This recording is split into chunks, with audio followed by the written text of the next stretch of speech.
Les technologies de l'information et de la communication et les réseaux sociaux, ces nouveaux moyens de communication offrent aujourd'hui au public de nouveaux cadres d'expression.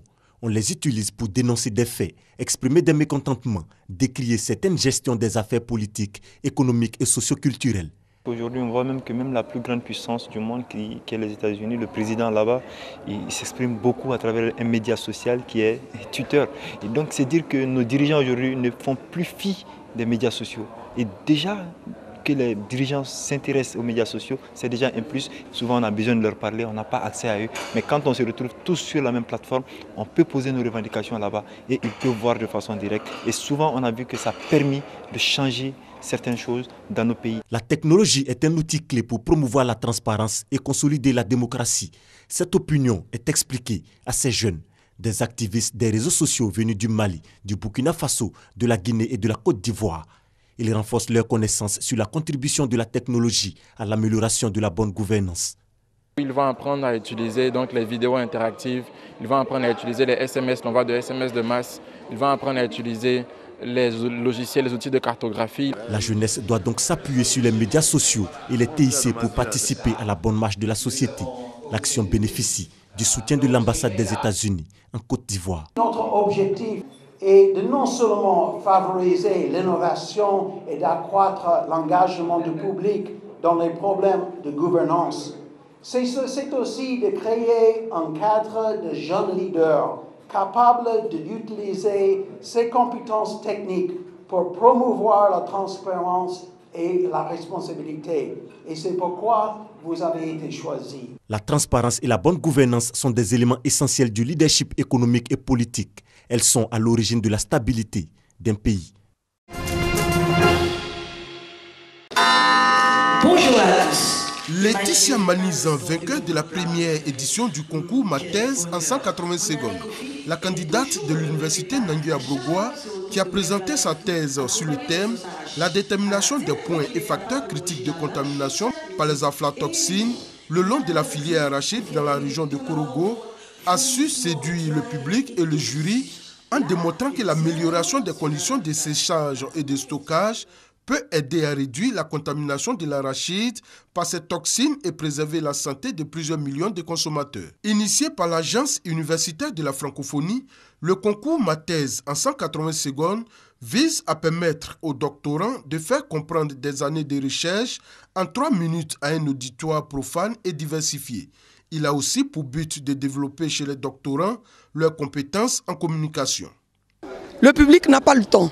Il n'est pas là pour ces 30 minutes lors de sa soutenance de thèse où il a 3 ans pour préparer ce doctorat minimum.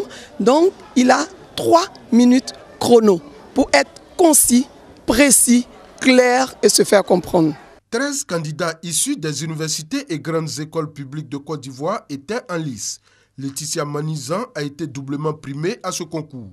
Elle a remporté le grand prix du jury de 1 million de francs CFA et le prix du public de 300 000 francs CFA offert par la première dame, marraine de cette première édition. Les autres lauréats sont Ashi Harrison de l'INPHB qui a remporté le deuxième prix de 400 000 francs CFA et le troisième prix de 300 000 francs CFA décerné à Kwasi Meanzou de l'université Félix Houphouët-Boigny de Cocody.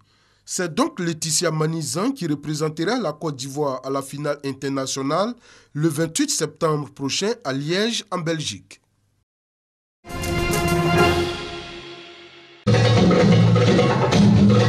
Soirée glamour dans un hôtel de la place à Abidjan pour présenter la culture orientale, le temps d'un défilé de mode. L'événement, c'est Oriental Fashion Night qui est à sa première édition. Une soirée de gala qui a pour but de faire connaître la culture orientale en Afrique noire.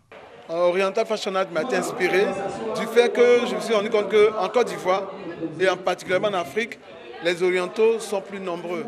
Ils sont des Libanais, des Marocains, des Tunisiens. En fait, tout ce monde-là est en Côte d'Ivoire et ils investissent.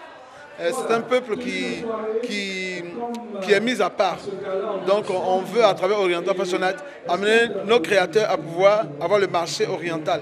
C'est-à-dire habiller la clientèle orientale qui est très nantie. Rencontre entre deux cultures, la culture orientale et la culture africaine. Les stylistes et modélistes conviés à la cérémonie ont fait montre de leur talent. Il aurait fallu près de 9 mois aux forces de sécurité irakiennes pour reprendre la deuxième ville du pays. Lancée le 17 octobre 2016, l'attaque de l'Ouest via le Kurdistan irakien à l'annonce de la victoire le 9 juillet, la bataille de Mossoul aura duré au moins 275 jours. Le 9 avril 2013. Création de l'EI. Le 9 avril 2013, le chef d'Al-Qaïda en Irak, Abu Bakr al-Baghdadi, annonce une fusion de son groupe, l'État islamique en Irak, avec le front Al-Nosra qui combat le régime en Syrie, forme l'État islamique en Irak et au Levant. Mais Al-Nosra décline le parrainage de Baghdadi et prête allégeance au chef d'Al-Qaïda, Ayman al-Zawahiri. Le 14 janvier 2014, capture de Raqqa et Mossoul. Le 14 janvier 2014, l'EI conquiert la ville syrienne de Raqqa, située au nord. Raqqa, premier chef-lieu de province, devient le principal fief de l'État islamique. Plus tard, le 10 juillet 2014, Mossoul, la deuxième ville du nord de l'Irak, tombe aux mains de l'EI. Des dizaines de milliers de membres des minorités chrétiennes et yazidis sont chassés des territoires aux confins du Kurdistan irakien autonome. Le 29 juillet 2014, l'EI proclame un califat sur les territoires conquis en Irak et en Syrie. Ce dernier, il est par Baghdadi qui change le nom du groupe État islamique EI. Le 5 juillet, il apparaît pour la première fois dans une vidéo depuis la mosquée Al-Nouri à Mossoul. Il appelle tous les musulmans à lui obéir. Le 8 août 2014, une coalition internationale anti-djihadiste menée par les États-Unis lance des frappes contre les djihadistes en Syrie puis en Irak. 2015-2016, défaite en Irak et recul en Syrie. Le 26 janvier 2015, après plus de 4 mois de combats menés par les forces kurdes soutenues par la coalition, l'EI est chassé de Kobané. Le 2 mars, la ville antique de Palmyre est reprise par le régime syrien soutenu par l'allié russe. Le 31 mars 2015, les forces irakiennes reprennent Tikrit. Le 9 février 2016, l'EI est chassé de la ville de Ramadi. Le 26 juillet, Fallujah, première ville irakienne tombée aux mains de l'EI en janvier 2014, est reconquise par l'armée le 6 août 2016. Les forces démocratiques syriennes, une coalition arabo-kurde soutenue par Washington, chassent l'EI à Minbej. Des rebelles appuyés par l'aviation et les chars de l'armée turque reprennent Jarablo le 24 août. Le 24 février 2017, l'armée turque annonce la prise d'Al-Bab. 17 octobre 2016, début de la reconquête de Mossoul. Le 17 octobre 2016, les forces irakiennes lancent une vaste opération pour reconquérir la deuxième ville d'Irak. Près de 30 000 membres des forces de sécurité impliqués avec le soutien de la coalition internationale. En 2 semaines, des dizaines de localités environnantes sont reprises, dont la ville chrétienne de Raqqa-Kosh.